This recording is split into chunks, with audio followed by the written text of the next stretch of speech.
Вчера Мицотакис повторно ве повика да го почитувате Преспанскиот договор и че во спротивност може да имате непријатно изненадување на самитот на НАТО. Може ли Грција повторно да ни стане блокада на евроинтеграцијскиот процес? Како човек кој што ќе ја предводи, би рекол, владата, сум обврзан да ги почитувам законите и уставот. И тука ниту сум имал некогаш дилема, ниту пак ќе имам дилема, се додека овие закони и овој устав вакви какви што се на сила. Преспанскиот договор е дел од македонските закони и македонскиот устав. И тука нема никаква дилема. Секој оној кој што е дел од институциите треба да ги почитува. Не можете вие да барате да се почитуваат законите и уставот, а од друга страна вие да ги кршите.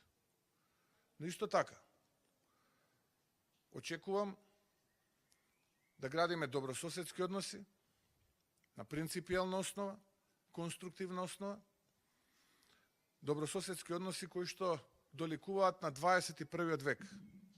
Немам намера, условно кажано, талибански да се однесувам, ниту пак очекувам некој талибански да се однесува. Моето човеково загарантирано право е право кое што е над сите права. И тука нема да имам никаква дилема. Се што е, додека ја обавувам оваа функција, претседател на владата, поврзано со нашиот правен систем, уставниот поредок, ќе го почитувам до последната точка и запирка, нормално и потоа, како лојален граѓанин на оваа држава, како што всушност сум го правил тоа и во минатото без исклучок. Луѓето што ме познаваат, знаат дека така лесно не се изненадувам, ниту пријатно, ниту непријатно. И може би е добро да ги аргументираме позициите пред тој форум за кој што закажува средба за аргументирање на позициите претседателот на владата на нашиот јужен сосед. Господине Мицковски, кажавте дека ќе го користите уставното име само во официјална комуникација, односно кога мора тоа да се случи, а дека вашето загарантирано право на слободно изразување ќе си го употребувате во секоја друга комуникација. Сметате ли дека ова, вака ако му го кажете на господинот Мицотакис и пред целата меѓународна заедница, ќе предизвика реакции, но и влошување можеби на меѓународните односи, освен со Грција, можеби и со други земји? Стравувате ли од такво нешто? Зошто би стравувал? Тој повика на ерга омнес. Па, ерга омнес ние го користиме. Членот 7 од договорот, став 2 и 3 се многу јасни. Што значи кога едната и другата страна го употребуваат терминот Македонија и македонски? И членот 1 од истиот договор. Јас повторно би сакал да ги замолам медиумите овде во Македонија малку повеќе да посветат внимание во анализа на тоа што има нашиот јужен сосед исполнето од договорот, а помалку да биде провокација моето човеково загарантирано право со многу конвенции на употреба на терминот Македонија, името на мојата татковина во која што јас сум се родил, и придавката македонски. Ајде да видиме што тие направи овие 6 години.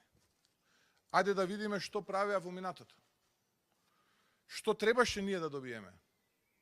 Кога во минатото се менуваше знамето, кога се менуваа банкнотите, кога се користеше понижувачкото име, кога се случуваше интервенцијата на НАТО против режимот на Милошевиќ 99-та, кој беше лојален сојузник, а кој забрануваше прелети?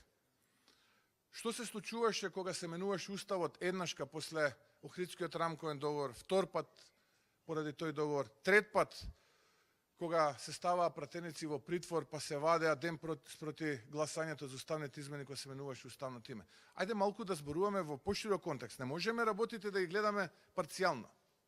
Јас сакам за се да зборувам. Подготвен сум за се да зборувам со секој соговорник. Не е проблем.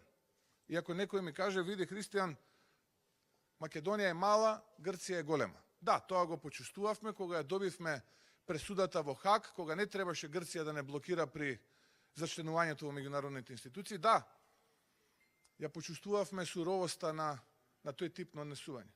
Но ние сме мал, питом, миролюбив народ. Малуброен, не мал, малуброен, со големо срце. И како така треба да се однесуваме. Кај мене нема да видите во периодот кој што следи да повторувам како папагал придавката, затоа што нема тоа да го видите, а позади завесата да ве ограбувам вас и да живеам како некој деспот или монарх. Мене ќе ме видите заедно со вас на улиците, од Чаир до Тетово, преку Дебар, Струга, Охрид, Гевгелија, Битола, Велес, па се до Делчево. Обичен човек сум. Мојата единствена амбиција која што преостана е да направам нешто за мојата татковина и за граѓаните. Ако некој мисли дека насила може нешто да ми одземе, тогаш треба да мисли и на чекорот потоа. А тоа е дека со сила во 21. век работите не се решаваат.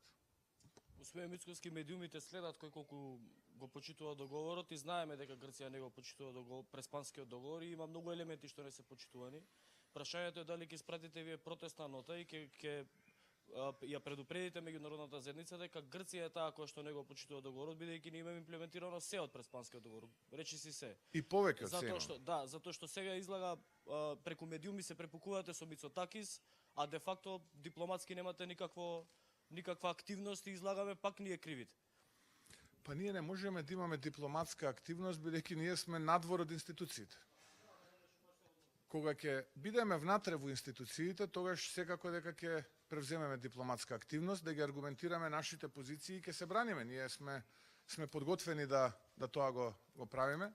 Нема да водиме провокативна, офанзивна политика, немаме намера да преименуваме автопати, аеродроми и да градиме споменици, сакаме да градиме мостови, сакаме да градиме подсврста економија, меѓусебна економска соработка на полето на туризмот, образованието, културата. Тука сме, соседите мора да се почитуваат и ќе ги анализираме сите чекори и внимателно ќе влечеме потези, но истовремено немаме намера да бидеме подлизурковци, да се понижуваме самите себе, а од друга страна да ве ограбуваме вас граѓаните и да се однесуваме како деспоти. Македонија доби влада која што треба да биде фокусирана на граѓанинот, а владините службеници треба да бидат, тука мислам на мене,